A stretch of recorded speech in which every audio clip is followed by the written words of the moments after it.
Montage या फिर montage, ये दो वर्ड्स यूज़ किए जाते हैं। मोन्टाज बेसिकली फ्रेंच में बोला जाता है और मोन्टाज इंग्लिश में बोला जाता है। बेसिकली इसका ओरिजिन फ्रेंच सिनेमा से ही हुआ था और इसका मतलब है एडिटिंग या फिर असेंबली। इनिशियली फिल्म मेकिंग में जब इसका यूज़ करना शुरू हुआ तो इसका मकसद ये होता था कि जस्ट इसमें 3 से 4 शॉट्स के अंदर भी सारी स्टोरी जिसके डिफरेंट मीनिंग हो सकते हैं उन शॉट्स को एक साथ कंपाइल करके यूज़ कर लिया जाता था। वक्त के साथ साथ इसका यूज़ बदलता गया और बेसिकली ये होता क्या है आपके पास कि आपके पास सीरीज ऑफ शॉट्स हैं, आपके पास बहुत सारे डिफरेंट शॉट्स हैं, आपके पास पूरी फिल्म में से शॉट्स हो सकते हैं, आपके पास विजुअल स्टिल कुछ भी इस तरह का हो सकता है और जिसको आपने एक साथ इस तरीके से एडिट करना है, इस तरीके से कंपाइल करना है कि आपके पास एक कंटिन्यूस सीक्वेंस बन जाए। तो ये एक बेसिकली इसकी डेफिनेशन है।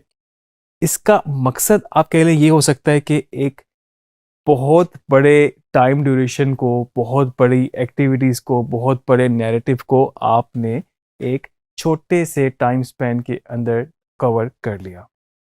कुछ एग्जांपल्स इसकी आपको मूवीज़ में इस तरह से मिलेंगी कि अगर मिसाल के तौर पे एक बॉक्सर है और वो अपनी बॉक्सिंग के लिए ट्रेनिंग स्टार्ट कर रहा है, वो बिल्कुल अगर आप उसको स्क्रैच से दिखाना चाहें तो वो बिल्कुल बॉक्सिंग उस तरह से प्रोफेशनली करता नहीं था। फिर उसने अपनी ट्रेनिंग स्टार्ट की, उसने अपनी डाइट पे तवज्जो दी, उसने अपनी वेट ट्रेनिंग की, उसके बाद कार्डियो करता था, सारी चीज़ें इस तरह से। तो उसके लिए उसको बेसिकली अपना सारा वो जो एक सीक्वेंस था, वो सारी चीज़ों की स्टोरी एक मोन्टाज के अंदर एक कम टाइम ड्यूरेशन के अंदर आपने कंपाइल कर दी।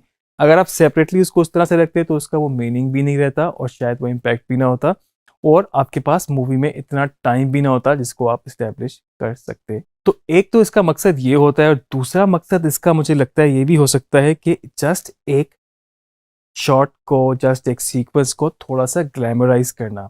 पांच दफ़ा आपका ग्राफ मूवी का बिल्कुल स्टैटिक सा चल रहा होता है, आपकी एक नॉर्मल पेस पे फिल्म चल रही होती है, तो मोन्टाज से वो बिल्कुल थोड़ा सा अपबीट हो जाती है चीज़ आपकी। डिफरेंट शॉट्स डिफरेंट टेक्निक्स के साथ आपके पास आ रहे होते हैं, आप इस आपके पास मार्जिन होता है, आप थोड़े से इफेक्ट्स भी यूज़ कर सकते हैं चीज़ों को। तो वो बिल्कुल जो सीन आपका उस तरह से ड्रैग हो रहा होता है, मूवी आपकी स्टैटिक चल रही होती है, तो मोन्टाज से उसमें थोड़ी सी एक जान पड़ सकती है।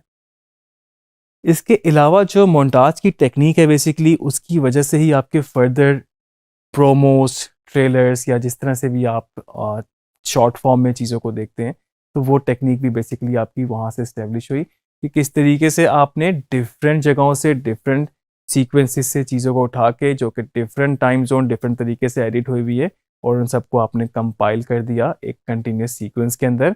आप समझ लें कि अगर बस 3 घंटे की मूवी है तो मे बी आपने उसको 40-50 second, 30 second, may be 1 minute के अंदर आपने उसको पूरा कंपाइल करके पूरा एक सीक्वेंस मोन्टाज की शक्ल में बना दिया।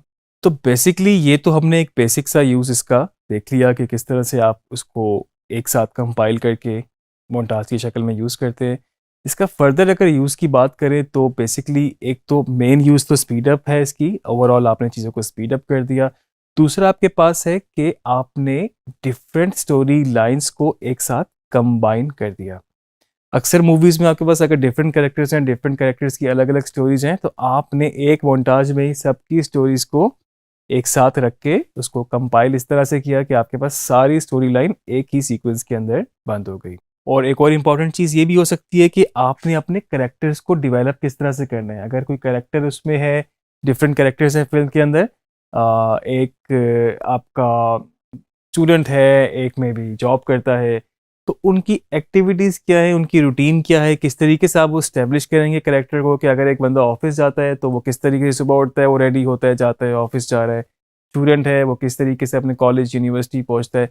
तो वो आपने अपने कैरेक्टर्स को स्टैब्लिश करने के लिए बड़ी ज़बरदस्त टेक्निक हो सकती है मोन्टाज की शक्ल में, कि आपने उनको जस्ट उनके उस सीक्वेंस को कंपाइल करके आपस में एडिट करके अपने कैरेक्टर्स को स्टैब्लिश कर दिया। जो टेक्निक मोन्टाज में यूज़ होती हैं वो हम पिछले लेक्चर्स में देखते भी आए हैं और काफ़ी हमने इन डेप्थ उनकी स्टडीज़ की हैं एग्जांपल्स के साथ। तो सबसे पहली टेक्निक इसमें म्यूज़िक है। म्यूज़िक बड़ा कॉमनली यूज़ किया जाता है। आप सोचें कि अगर आपके पास डिफरेंट वेरिएशन, डिफरेंट टाइप्स के शॉट्स, डिफरेंट सीक्वेंस के शॉट्स आपके पास अगर एक साथ जुड़ना शुरू हो जाएँ, तो आपको एक थोड़ा-सा रिदम उसमें चाहिए। और अक्सर मोन्टाजेस में हमें ये देखने को भी मिला है कि उस पे डायलॉग कम से कम होता है। मे बी उसमें एक नरेशन लेके चल रही हो, लेकिन ओवरऑल जो उसमें डायलॉग होगा वो इतना ज़्यादा नहीं होगा। तो म्यूज़िक बहुत इंपॉर्टेंट फैक्टर है कि म्यूज़िक की सिलेक्शन इस तरह से हो, उस मोन्टाज की ओवरऑल फील, उसका ओवरऑल एंगल, और जो भी उस तरफ जिस तरीके पर आप उसको लेके चलना चाहते हैं वो उस तरह से ही आपको उसका वो इम्पैक्ट आ रहा हो।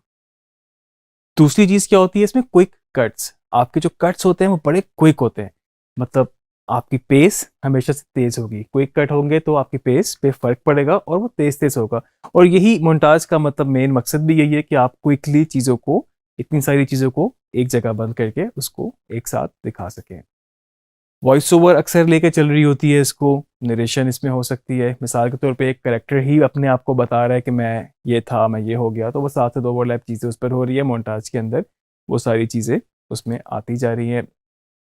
डायलॉग कम से कम इसमें होगा, और इसके अलावा कैमरा मूवमेंट्स जो होंगी वो काफ़ी रिपीटेड हो सकती हैं इसमें। मतलब आपके पास इसमें ज़रूरी नहीं है कि आप शॉर्ट टाइप्स आप डिफरेंट में जाएंगे या फिर आप मैच कट्स बनाएंगे, तो वो रिपीटेड मूवमेंट्स कैमरा की इस तरह से डिफरेंट शॉट्स में हो सकती है इसकी। मैं आपको साथ ही कुछ एग्जाम्पल दिखाता हूँ कि किस तरीके से मोन्टाज बनाया जाता है, आप किस तरीके से इसको यूज़ कर सकते हैं। फिलहाल हम एक हॉलीवुड मूवी में से एग्जाम्पल लेते हैं, आइए देखते हैं इसको। Police Constable Nicholas Angel, born and schooled in London, graduated Canterbury University in 1993 with a double first in politics and sociology, attended Hendon College of Police Training, displayed great aptitude in field exercises,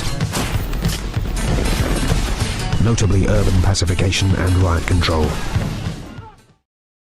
तो आपने इस video में देखा कि किस तरीके से उस डिफरेंट सीक्वेंस को एक साथ कंपाइल किया गया, लेकिन इस फॉर्म में कि वो आपको बिल्कुल एक कंटिन्यूस सीक्वेंस लगा, और वो सारी स्टोरी जो इतनी ज़्यादा लंबी हो सकती थी ड्यूरेशन वाइज, वो आपकी एक छोटी जगह पर बिल्कुल छोटी ड्यूरेशन के अंदर स्टमअप हो गई। मुझे उम्मीद है कि आपको मोन्टाज का या मोन्टाज का कॉन्सेप्ट समझ में आ गया होगा। आप इसको जब भी करें, आप इसको एक, मैं आपको इसमें टिप ऐड कर दूं, इसमें आप इसको उस तरह से भी कर सकते हैं कि आपके पास एक फुल फाइनल एडिटेड सीक्वेंस है, और उसके बाद आपने जब फाइनल सीक्वेंस में से चीज़ें पिक की तो आपके पास मोन्टाज के लिए बेहतर हो गया। अगर आप रॉ फुटेज में से शुरू हो जाएंगे, अनएडिटेड फुटेज में से इसको मोन्टाज बनाना शुरू हो जाएंगे, तो वो शायद उसका वो इम्पैक्ट ना आए, आपको टाइम भी ज़्यादा लगेगा, और मोस्ट इम्पॉर्टेंटली ये बात कि आप वो वाले शॉट शायद यूज़ कर लें जो ऑलरेडी उस फिल्म का हिस्सा आगे हो भी ना। तो आप फाइनल फॉर्म से इसको उठाएं, इसलिए अगेन वही वाली बात कि आपके पास जब रफ कट बन जाता है, फिर फाइन कट में आप जाके मज़ीद ये सारी चीज़ें कर सकते हैं। कुछ शॉट ऐड ऑन करना हो, कुछ निकालना हो, या किसी को रिप्लेस करना हो, आप वो कर सकते हैं। मोन्टाज बहुत फन पार्ट है एडिटिंग का। आप इसमें क्विक कट्स के साथ साथ और इफेक्ट्स वगैरह के साथ भी प्ले अराउंड कर सकते हैं। जितनी चीज़ें आप साथ साथ सीखते जा रहे हैं, वो सब चीज़ें एक साथ आप इसमें पर्पसली जहाँ पर ज़रूरत हो उसको प्रैक्टिस कर सकते हैं। आप इसको प्रैक्टिस करें, आप इसको ट्राई करें, और हम उम्मीद करते हैं कि आप इसको काफ़ी इंजॉय करेंगे।